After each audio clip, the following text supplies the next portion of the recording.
அனைவருக்கும் வணக்கம். நம்ம daily descriptive type current affairs questions daily பார்த்துட்டு இருக்கோம். ஸோ இன்னைக்கு என்ன இருக்கு அப்படின்னு சொல்லி பார்த்தீங்கன்னா, இஸ்ரோவோட 100th லான்ச் பத்தி பார்ப்போம். ஓகேவா? ஸோ இஸ்ரோ ஜான் 29, 2025ல NVS-02 அப்படின்னு சொல்லி ஒரு ராக்கெட்டை ஒரு சேட்டலைட்டை லான்ச் பண்ணியிருப்பாங்க. லான்ச் வெஹிக்கிள் என்ன அப்படின்னு சொல்லி பார்த்தீங்கன்னா, GSLV F-15 அப்படிங்கிற லான்ச் வெஹிக்கிள்ல சரியா? ஸோ இந்த NVS-02 அப்படிங்கிறத பத்தி தான் நம்ம பார்க்க போறோம். இதுதான் நம்மளோட 100th லான்ச் ஆயிருக்கு. NVS-02 அப்படின்னா என்னன்னா, நேவிகேஷன் சேட்டலைட் 02 அப்படின்னு சொல்லி சொல்லுவாங்க. ஆல்ரெடி NVS-01 அப்படிங்கிறத முன்னாடி லான்ச் பண்ணியிருக்கோம். இது எல்லாமே எதோட ஒரு பார்ட் அப்படின்னு சொல்லி பார்த்தீங்கன்னா, நாவிக் அப்படின்னு சொல்லக்கூடிய இதனுடைய ஒரு பார்ட். நாவிக் அப்படின்னா நேவிகேஷன் வித் இந்தியன் கான்ஸ்டலேஷன் அப்படின்னு சொல்லுவாங்க. கான்ஸ்டலேஷன் அப்படின்னாலே குரூப் ஆஃப் சேட்டலைட்.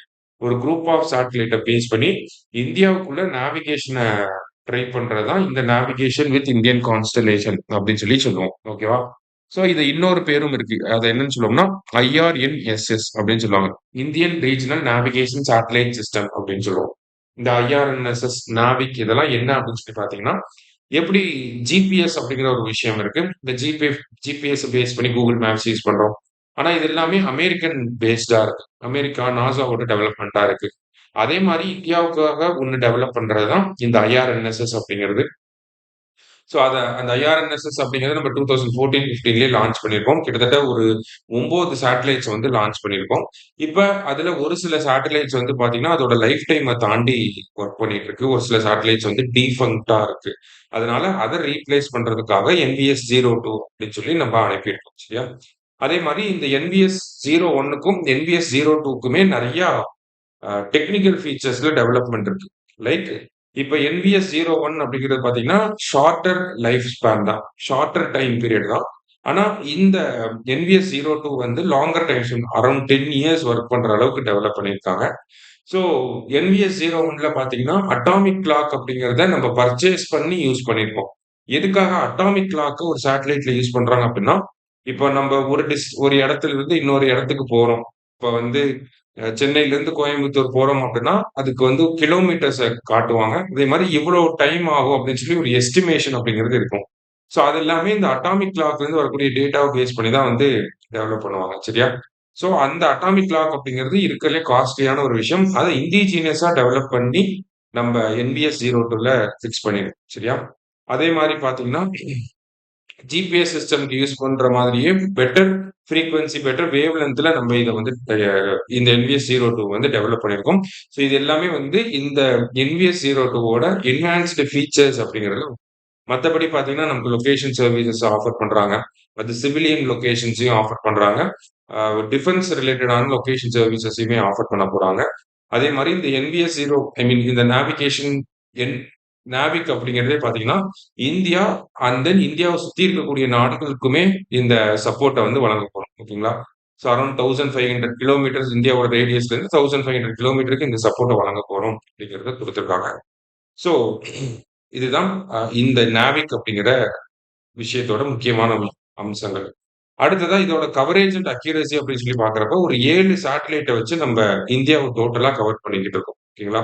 அதாவது 1500 கிலோமீட்டர்ஸ் ரேடியஸ்ல இந்தியாவ கவர் பண்றாங்க அப்படின்னு சொல்றாங்க. இதோட அக்யூரசி அப்படிங்கிறது அப் டூ 20 மீட்டர்ஸ் வரைக்கும் கரெக்ட்டா இருக்கும் அப்படிங்கிறத சொல்றாங்க. சரியா? அண்ட் தென் ஜிபிஎஸோட இத கம்பேர் பண்றப்ப நமக்கு என்ன அட்வான்டேஜ் இருக்கு அப்படின்னா, ஜிபிஎஸ் அப்படிங்கிறது ஆல் ஓவர் த வேர்ல்ட வந்து கவர் பண்ணுது. ஆனா நாவிக் அப்படிங்கிறது இந்தியாவ மட்டுமே கவர் பண்றனால பெட்டர் அக்யூரசி இருக்கும் அப்படிங்கிறத சொல்றோம். வேற என்ன குளோபல் நேவிகேஷன் சிஸ்டம்ஸ்லாம் இருக்கு. எப்படி அமெரிக்காவுக்கு ஜிபிஎஸ், இந்தியாவுக்கு நாவிக் இருக்கோ, அதே மாரி ரஷ்யா வந்து GLONASS அப்படிங்கிறத வச்சிருக்காங்க. யூரோப் வந்து கலீலியோ அப்படிங்கிறத வச்சிருக்காங்க. சைனா வந்து பெய்தோ அப்படிங்கிறத வச்சிருக்காங்க. சரியா? ஸோ இதோட இந்த நாவிக் அப்படிங்கிற பார்ட் வந்து முடிஞ்சது. நமக்கு 100த் லான்ச் அப்படின்னு சொல்லி பார்க்கறனால, இஸ்ரோவோட பேக்கிரவுண்டும் கேட்கலாம். ஏன்னா, இந்த வருஷம் தான் 100த் லான்ச் நடந்திருக்கு. அப்ப எவல்யூஷன் ஆஃப் இஸ்ரோ அப்படிங்கிறத கேட்கலாம். இல்ல எவல்யூஷன் ஆஃப் லான்ச் வெஹிக்கிள்ஸ் அப்படிங்கிறது கேட்கலாம். இல்ல சிக்னிஃபிகன்ட் சேட்டலைட்ஸ் என்னெல்லாம் லான்ச் பண்ணியிருக்காங்க அப்படிங்கிற மாரி கூட எப்படி வேணாலும் கேட்கலாம். சரியா? ஸோ 1969ல தான் நமக்கு என்ன பண்றாங்க அப்படின்னா, இஸ்ரோ அப்படிங்கிற ஒரு அமைப்பு வந்து உருவாகுது. அதுக்கு முன்னாடி பார்த்தீங்கன்னா, national committee for space research அப்படின்னு சொல்லி 1962ல இருக்கும். அதுக்கப்புறம் தான் இஸ்ரோ அப்படிங்கிறது 1969ல டெவலப் பண்றாங்க. ஸோ நம்மளோட லான்ச் வெஹிக்கிள்ஸோட டெவலப்மெண்ட் அப்படின்னு சொல்லி பார்த்தோம்னா, பிஎஸ்எல்வி அப்படிங்கிறது ஃபர்ஸ்ட் எஸ்எஸ்எல்வி அப்படிங்கிறது இருந்திருக்கும். அதுக்கு ஃபர்ஸ்ட் வந்து எஸ்எல்வி சேட்டலைட் லான்ச் வெஹிக்கிள் அப்படிங்கிறது இருந்திருக்கும். அப்புறம் தான் பிஎஸ்எல்வி டெவலப் பண்ணியிருப்பாங்க. பிஎஸ்எல்வி தான் வந்து இஸ்ரோவோட ஒர்க் ஹார்ஸ் அப்படின்னு சொல்லுவாங்க. கிட்டத்தட்ட நம்ம அனுப்பக்கூடிய எல்லா சேட்டலைட்ஸுமே பார்த்தீங்கன்னா பிஎஸ்எல்வில தான் போகும். ஏன்னா அதுதான் வந்து லோ எர்த் ஆர்பிட்டுக்கு எடுத்துட்டு போகும். அதே மாதிரி ரொம்ப வெயிட் அதிகமா இருந்தா தான் நம்ம ஜிஎஸ்எல்விய வந்து யூஸ் பண்ணுவோம். சரியா? ஸோ ஜிஎஸ்எல்வி அப்படிங்கிறது வந்து பார்த்தீங்கன்னா, ஜிஎஸ்எல்விலயே 2 வேரியன்ட் இருக்கு. ஜிஎஸ்எல்வி மாக் 3 அப்படிங்கிற ஒரு வேரியன்ட் இருக்கு. இந்த ஜிஎஸ்எல்வி மாக் 3 அப்படிங்கிறத நம்ம எல்விஎம் 3 லான்ச் வெஹிக்கிள் மாக் 3 அப்படின்னு சொல்லுவோம். இதோட கெப்பாசிட்டி பார்த்தீங்கன்னா, அப் டு 8500 கிலோகிராம் இருக்கக்கூடிய சேட்டலைட்ஸ் வரைக்கும் இதனால ஆர்பிட்டுக்கு எடுத்துட்டு போக முடியும். அதனால தான் இந்த ஜிஎஸ்எல்வி மாக் 3 வந்து முக்கியமான மிஷன்ஸ் லைக் சந்திராயன், ககன்யான் இந்த மாதிரியான திட்டத்துக்குலாம் நம்ம பயன்படுத்துறோம். ஸோ இப்போ வந்து முன்னாடிலாம் சேட்டலைட்ஸ்லாம் வந்து ரொம்ப பெருசு பெருசா இருக்கும். அதனால பெரிய லான்ச் வெஹிக்கிள்ஸ் அப்படிங்கிறது தேவைப்பட்டுச்சு. இப்போ நெறையா அ அந்த டிசைன்ல நெறைய டெவலப்மென்ட் சேட்டலைட் டிசைனரில நெறைய டெவலப்மென்ட் ஏற்பட்டனால, சேட்டலைட்ஸோட சைஸும் வந்து குட்டியாக ஆரம்பிச்சுருச்சு. அப்ப அதுக்கேத்த மாதிரி அப் டூ 500 கிலோகிராம், அப் டூ 1000 கிலோகிராம்க்கு இருக்கக்கூடிய சேட்டலைட்ஸ லான்ச் பண்றதுக்காக, நம்ம ஸ்மால் சேட்டலைட் லான்ச் வெஹிக்கிள் அப்படிங்கிறத டெவலப் பண்ணியிருக்கோம். சரியா? ஸோ இந்த ஸ்மால் சேட்டலைட்ட லான்ச் வெஹிக்கிள்ல வந்து ஸ்மால் சேட்டலைட் லான்ச் வெஹிக்கிள்ஸ மட்டுமே எக்ஸ்க்ளூசிவா லான்ச் பண்றதுக்காக தான் குலசேகரப்பட்டினத்துல ஒரு லான்ச் பேட நம்ம டெவலப் பண்ணிட்டு இருக்கோம். இந்த குலசேகரப்பட்டினம் லான்ச் பேட் வந்து பாத்தீங்கன்னா, ஒன்லி எஸ்எஸ்எல்வி மட்டும் தான். ஓகேவா? மத்த எதையுமே அங்க இருந்து லான்ச் பண்ண முடியாது. எஸ்எஸ்எல்வி மட்டும் தான் லான்ச் பண்ண முடியும். சரியா? வேற என்ன அச்சீவ்மென்ட்ஸ்லாம் இருக்கு அப்படின்னு சொல்லி பார்த்தோம்னா, 100 லான்ச்சஸ் வந்து நம்ம பண்ணியிருக்கோம். அதுல 548 சேட்டலைட்ஸ வந்து நம்ம ஸ்பேஸ்ல வந்து செட்டப் பண்ணியிருக்கோம். அது மட்டும் இல்லாம 433 ஃபாரின் சேட்டலைட்ஸ வந்து லான்ச் பண்ணியிருக்கோம். ஃபிளாக்ஷிப் மிஷன்ஸ் அப்படின்னு சொல்லி பார்த்தோம்னா, சந்திராயன் இருக்கு, மங்கள்யான் இருக்கு, ஆ ஆதித்யா L1 அப்படிங்கிறது இருக்கு. ஸ்பேடெக்ஸ் அப்படிங்கிற திட்டம் இருக்கு. அடுத்ததா பார்த்தீங்க அப்படின்னா, வீனஸ்க்கு அனுப்ப போறோம். சுக்ரியான் அப்படிங்கிற திட்டம் இருக்கு. ஃபியூச்சர் மிஷன்ஸ் அப்படின்னு சொல்லி பார்க்குறப்ப, வீனஸ்க்கு வந்து சுக்ரயான் அப்படிங்கிற மிஷன் அனுப்ப போறோம். அடுத்தது சந்திராயன் 4, 5 அப்படிங்கிறது ஜப்பான் கூட சேர்ந்து பண்ண போறோம். சந்திராயன் 4ல வந்து பார்த்தீங்கன்னா, ஆ சாம்பிள்ஸ கலெக்ட் பண்ணிட்டு வருது. மூன்ல போய் லேண்ட் ஆயி சாம்பிள்ஸ கலெக்ட் பண்ணிட்டு திரும்பி எர்த்துக்கே வர்றது தான் சந்திராயன் 4. சந்திராயன் 5ம் வந்து ஏர்லி ஸ்டேஜஸ்ல இருக்கு. அத தாண்டி பார்த்தோம்னா, நம்ப பாரதிய அந்தாரிக்ஷ் ஸ்டேஷன் அப்படின்னு சொல்லுவாங்க. அதாவது எப்படி இன்டர்நேஷனல் ஸ்பேஸ் ஸ்டேஷன் இருக்கோ, அதே மாரி இந்தியாவுக்குன்னு ஒரு ஓன் ஸ்பேஸ் ஸ்டேஷன் தான் இந்த பாரதிய அந்தாரிக்ஷ் ஸ்டேஷன். இத 2035க்குள்ள டெவலப் பண்ணணும் அப்படிங்கிறது டார்கெட்டா வச்சிருக்கோம்.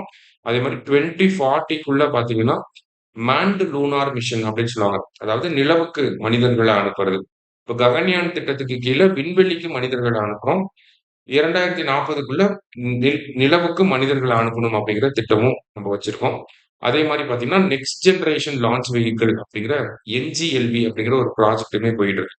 இந்த நெக்ஸ்ட் ஜெனரேஷன் லான்ச் வெஹிக்கிள் என்னன்னா, நமக்கு வந்து அப் டூ 30,000 கிலோகிராம் வரைக்குமே ஆ கேரி பண்ணிட்டு போகக்கூடிய அளவுல இத நம்ம டெவலப் பண்றோம். அதே மாரி ரீயூசபிள் லான்ச் வெஹிக்கிள் அப்படிங்கிறதையும் டெவலப் பண்ணிட்டு இருக்கோம். ஆர்எல்வி அப்படின்னு சொல்லுவாங்க. ரீயூசபிள் லான்ச் வெஹிக்கிள்னா என்னன்னா, ராக்கெட் வந்து லான்ச் பண்றோம். சேட்டலைட் ஆர்பிட்ல விட்டுட்டு மறுபடியும் அது திருப்பி பூமிக்கே வந்துரும் அந்த ராக்கெட். மறுபடியும் கொஞ்சம் ட்வீக் பண்ணி மறுபடியும் அத யூஸ் பண்ணிக்கலாம். ஸோ இந்த மாரி நெறைய டெவலப்மெண்ட்ஸ் வந்து போய்க்கிட்டு இருக்கு. இதுல எப்படி வேணாலும் கேட்கலாம். ஏன்னா 100த் லான்ச் அப்படின்னு பார்க்கிறப்ப, நமக்கு வந்து எவல்யூஷன் ஆஃப் லான்ச் வெஹிக்கிள்ஸ் கேட்கலாம். சிக்னிஃபிகன்ட் மிஷன்ஸ பத்தி கேட்கலாம். இல்ல 100த் லான்ச்ச பத்தியே கேட்கலாம். எப்படி வேணாலும் கேட்கலாம். ஸோ அதுக்கேத்த மாரி பிரிப்பேர் பண்ணி வச்சுக்கோங்க. Thank you. Suresh IAS academy வெற்றியின் முகவரி.